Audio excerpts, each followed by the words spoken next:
Warga Jalan Silaberanti lorong Kedeperan RT 30 dibuat heboh dengan adanya pelaku maling yang datang ke lokasi tempat tinggal mereka. Pelaku yang diperkirakan wong duo itu datang pakai motor lalu nak ngembat mesin parut kelapa di sikok warung manisan punya warga. Tapi sialnya pas nak ngelaku ke aksinya, pemilik mesin yang tinggal di warung ngetahui, sehingga buat kedua tersangka pun langsung lari ke diri, terus ninggal ke motor yang digawaknya pas beraksi di tempat kejadian.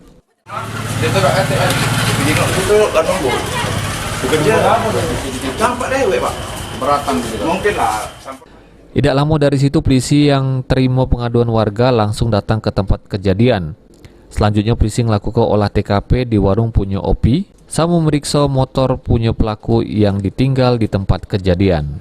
Sesudah polisi selesai melakukan olah TKP, motor punya pelaku digawa oleh polisi ke Polrestabes Palembang. Tahu aku langsung keluar. Nomor apa itu? Nomor tanggung. Firman Hidayat, PAL TV. Yuk.